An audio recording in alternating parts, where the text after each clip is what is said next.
Our independence and freedom is paramount to how we feel living should be done. We need to take care of the seniors. We need to take care of the people that took care of us as we were growing up. So this is the Werner House. I'd love to show you around. All of the technology that Lisa uncovers is solely to help people function. The technology is so smart, it still enables you to live without fear. And if somebody falls, then we can have it have a trigger. This isn't just about healthcare, this is about soul care. I don't care if you're 16 years old or 80 years old, we need a purpose. I think one of the biggest challenges was being challenged by ignorance. If I bit off more than I could chew, then it ends up being a failure point. I've really screwed up the ability to help people.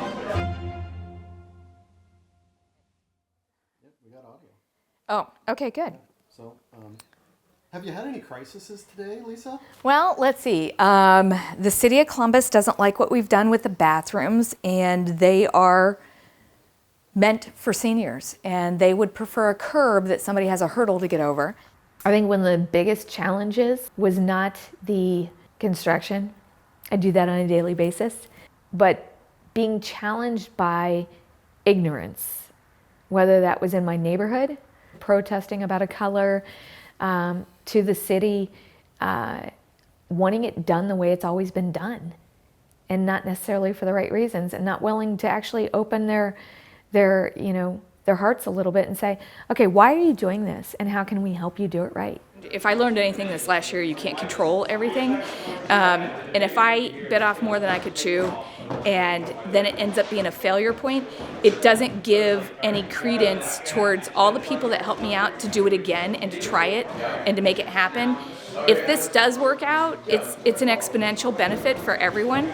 But if it doesn't, I've really screwed everybody up. But what I know is I gotta let go and let God take care of this, and it'll all be all right. When I was in school, all I wanted to do was retail design. I wanted to design retail stores. I'd worked in retail, and then found a love and a passion after going to a seminar on senior living. I became very passionate about it. When you're excited about something, you can't hold that in. You just tell everybody. It's like telling them about the best restaurant or meal you just had, or somebody that you've fallen in love with. When you're passionate about something, you can't help but tell everybody about it.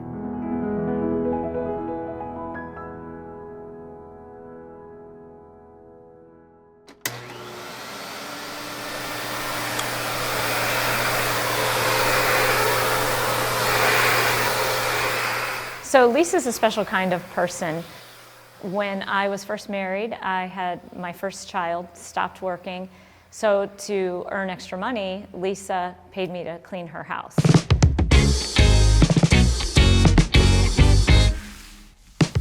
Every surface where she was going to go to, whether it was a refrigerator, in the mirror, brushing her teeth, putting on her makeup, anything that she was going to be there for just a small amount of time, there was a sticky note. And it would say, I will be a millionaire by the time I'm 30. I will own my own company by the time I'm that. I will this, I will that. And I would look at these notes and I would be like, what a waste, and I've got to clean around that. And then I remember looking back and thinking, oh my gosh, everything that she had posted on those notes, she's done. So if she has an idea, she's gonna make it happen. I had no desire to start my own company. Although I'd always been entrepreneurial, like I sold worms. I'd go and gather up worms for all the guys in the neighborhood that fished and sold them and do things like that. But I was a really, really good worker. So you tell me what to do and I'm just gonna do it. And my mentors were Rick Slager and Pete Glaceris, and they both really encouraged me to start my own company, and that was 23 years ago. And I'm forever grateful for that.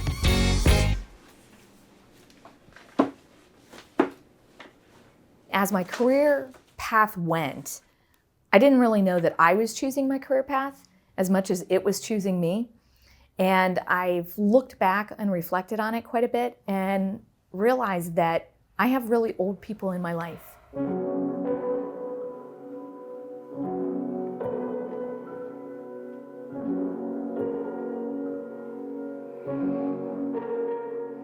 And I think what I saw was, there weren't a lot of options for how you could age in place if you didn't have money. if you were blue collar or middle class. So what could I do to help people that are my family? You know, I can't afford to put my mom and dad in the places that I design, but what can I do to help them? And then when they lived with us, I really saw that you could make very, very, very small tweaks and movements and change their life exponentially for the better.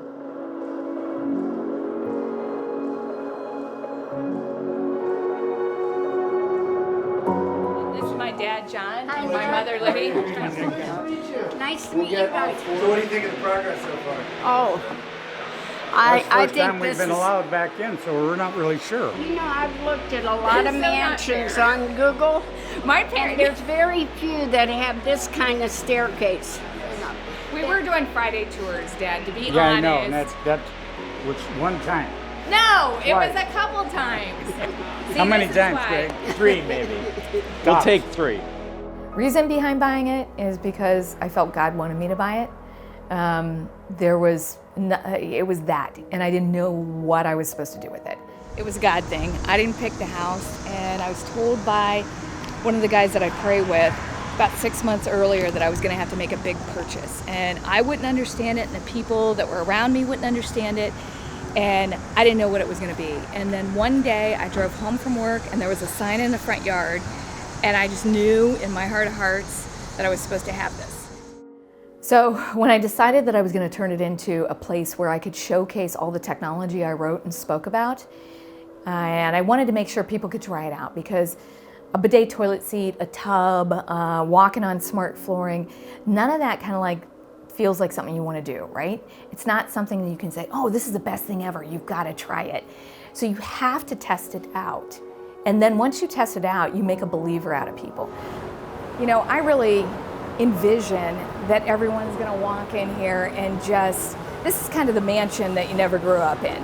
And that you might be, there's a bridal party coming down the staircase, or Easter or New Year's or what. When you come to some place like this, you can actually engage with your family or with your business associates or your friends and enjoy yourself in an incredible environment. So I started talking to my vendor collaborators and asked them if they thought they would like to partner on it. And they were all in, 110%.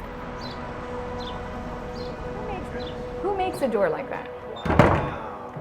Like, is that super cool? That is really cool. Like, you know how much time we would spend on our drawings because they would say, you can't do this. You can't put a door there because it's going to hit. You can't do that. It won't be able to open, you won't be able to get through, and they're like, nah, we got this. It's kind of like Mike, the contractor, and all of the woodworkers on this job. They'll see a problem, they'll figure it out. I'm not used to that. I think the fundamental is they care about the end mission. They're not caught up in the details of, I don't want to be liable for this because it wasn't on the drawings that way. They're focusing on the end mission. What is the end mission? The end mission is, how do we open this as quick as possible and get families to stay here so they can engage in technology that helps them age? But then I realized that I have a very small group of people that I work with in consideration of how many boomers are out there and how many people need us. So how could I get it out to the 99%, that are out there? And that was to open this up in an Airbnb format and then further invite my competition in so that they could talk to people about it and really get so many more people involved in it and exposed. When I realized her mission of helping the millions and millions of aging in America, I thought I gotta jump on board and do whatever I can to tell the world what she's doing. She's an incredible woman, incredible. The thought of this being what it is now, today, and what this will serve blows my mind. And the amount of time that she turned this into what this is, this magic, is unbelievable. I never saw it coming to this end. Working with a visionary is quite different than working with someone else.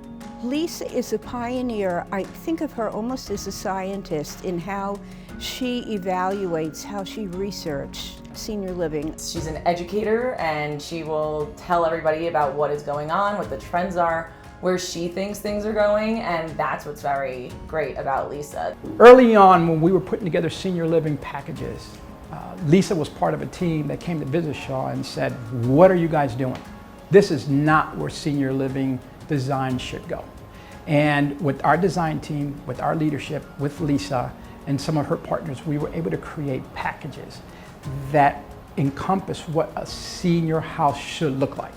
There is no one that knows technology like Lisa. She's also an amazing speaker. We had her speak at our entrepreneur organization event and she blew the house down. So show of hands, who knows somebody that's aging?